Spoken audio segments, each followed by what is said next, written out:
Assalamualaikum warahmatullahi wabarakatuh. Perkenalkan saya Nurani Haji, NPM 030920111021, kelas 5B, jurusan Pendidikan Fisika angkatan 2020.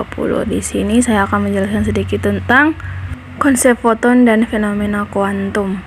Sebelum mempelajari konsep foton dan fenomena kuantum lebih lanjut, coba kalian perhatikan apa yang kamu rasakan ketika memakai baju berwarna hitam di siang hari.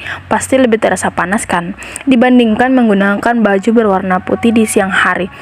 Itu artinya benda hitam mempunyai nilai absorpsi atau daya serap dan emisivitas atau daya pancarnya itu sama dengan 1. Artinya benda hitam dengan benda putih yang memiliki nilai emisivitas yang besarnya sama dengan 0. Artinya benda putih memantulkan seluruh energi radiasi. Itulah mengapa menggunakan baju berwarna hitam lebih terasa panas dibandingkan dengan baju selain warna hitam gitu. Radiasi benda hitam. Radiasi benda hitam adalah salah satu jenis radiasi elektromagnetik termal yang terjadi di dalam atau di sekitar benda dalam keadaan keseimbangan termodinamika dengan lingkungannya atau saat ada proses pelepasan dari benda hitam.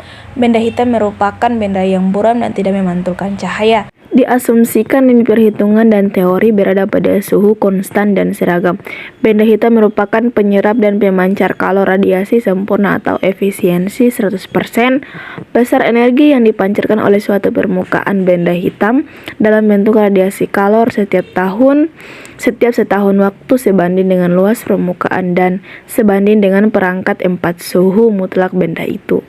Teori Planck tentang radiasi benda hitam, di mana energi radiasi gelombang elektromagnetik yang dipancarkan atau diserap oleh bahan berupa paket-paket energi yang disebut kuantum atau foton, di mana E sama dengan H kali V atau E sama dengan C per delta, di mana E sama dengan energi foton, H sama dengan tetapan Planck dengan angka 6,626 kali 10 pangkat min 34 J second.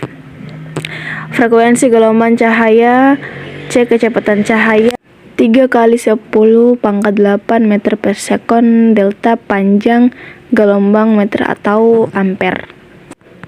Efek foton listrik. Semakin besar intensitas cahaya menyebabkan semakin banyak elektron yang terlepas.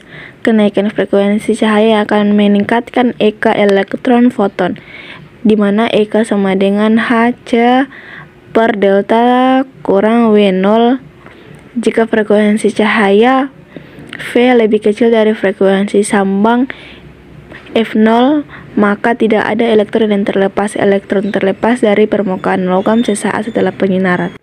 Kesimpulan dari efek foton listrik yaitu yang pertama, efek foton listrik terjadi apabila energi foton W cukup untuk membebaskan elektron dari ikatannya dengan inti atom. 2. Energi kinetik maksimum elektron EK yang akan dibebaskan dari keping tidak bergantung pada intensitas atau amannya penyinaran. 3. Energi kinetik maksimum elektron EK berbanding lurus dengan frekuensi cahaya yang digunakan atau hasil eksperimen Robert A. Millikan. 4.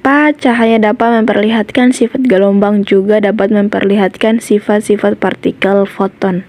Sinar X. Sinar X ditemukan tanpa sengaja pada saat melakukan eksperimen tertentu oleh seorang fisikawan asal Jerman yang bernama Wilhelm Röntgen pada tanggal 9 November 1895. Proses terjadinya sinar X merupakan kebalikan dari efek foton listrik atau EFL, di mana elektron energi genetik menumbuk permukaan logam dan dari permukaan logam dipancarkan foton dalam bentuk sinar X.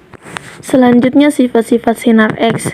Yang pertama, mempunyai daya tembus yang tinggi. Sinar X dapat menembus bahan dengan daya tembus yang sangat besar dan digunakan dalam proses radiografi. 2. Mempunyai panjang gelombang yang pendek yaitu 1 per 10.000 panjang gelombang yang kelihatan. 3. Mempunyai efek fotografi sinar X dapat menghitamkan emulsi film setelah diproses di kamar gelap. 4. Mempunyai sifat periodisasi. Efek primer sinar X apabila mengenai suatu bahan atau zat akan menimbulkan ionisasi partikel-partikel bahan zat tersebut. Dan 5. Mempunyai efek biologi. Sinar X akan menimbulkan perubahan-perubahan biologi pada jaringan. Efek biologi ini digunakan dalam pengobatan radioterapi. Baik, mungkin itu saja penjelasan pada video kali ini. Terima kasih sudah menonton. Wabillahi taufiq wal hidayah. Wassalamualaikum warahmatullahi wabarakatuh.